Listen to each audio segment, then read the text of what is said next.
زۆر جار کەسێکمان لە ڕووی پارەوە پێی نییە، لە ڕووی خوێندنەوە پێی نییە، لە ڕووی جوانیەوە پێی نییە، لە ڕووی پلەپایەوە پێی نییە، بێئومێ دەبێت لە ژیان پەتێ بۆ خۆی هەڵە خاتوەڵێ بەخوا من هەر بۆ مردن باشم. چی ماوە لەم ژیانە؟ من لە هەموو شتێک هات فەشەلم هێناوە، بە هیچ نەبووم، لە هەموو شتێک هات دواگەوتوم، لە خوێندنا سەرکەوتوو نەبووم، لە تیجارەتە ئەو پیاوە نەبووم، لە ژیانی خێزانیما لە هەموو شتێکا دەستم مایە هەر شتێک تیا فەشەلم هێنا. خوای گەورە فەرمێ ئەمە فەشەل نییە، وەرە مەیدانێکت پێ نیشان بم کە سەرکەوتن و بردنەوە ئا لێرانەیە، قیاسات ئا لێرانەیە. گرنگ نییە مامۆستایەکی سەرکەوتووی، دکتۆرێکی سەرکەوتووی، مهندسێکی سەرکەوتووی، تاجیرێکی سەرکەوتووی، قوتابەیەکی سەرکەوتووی، نەخێر. گرنگەوەیە ئا لەم مەیدانەیە سەرکەوتووی بی. چێ هەیە بتوانێت ئەم گرەوە بەرێتەوە؟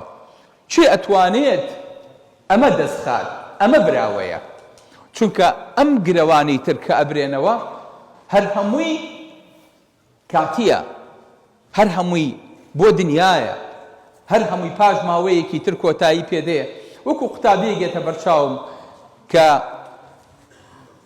ئیزندراوە بۆ خوێندنی 12 ئامادەیی، بەڵام کوڕە دەوڵەمەنە، سیوچی سیارە با ئەدا، هەموو شەوێ لە گازینۆکانە، هەموو ڕۆژێ لە هاوینە هەوار و لە شارەکانە، ئەگەر ڕێو پیاسە ئەکات ئەچێ بەسەر ڕەفیقێکیە کە سەری خۆی تاشیوە و لە ماڵەوە و سەعیەکا و چاوی خۆی بەدیار ئەم کتێبانەوە کس کردووە منهەجە خوێنێ.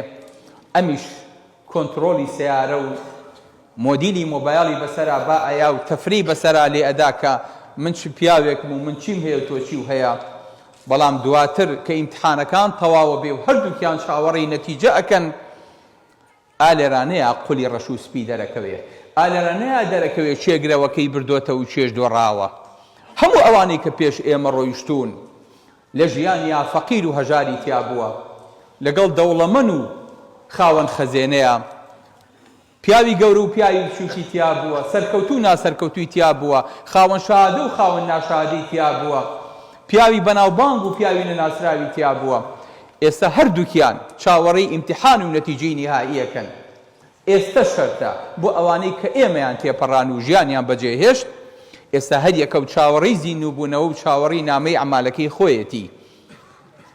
ئەمە بردنەوەکەیە خۆشەویستەکەم، وەفی ذلك فليتنافس المتنافسون وذلك هو الفوز العظيم. ئەمەش بردنەوەی گەورەیە.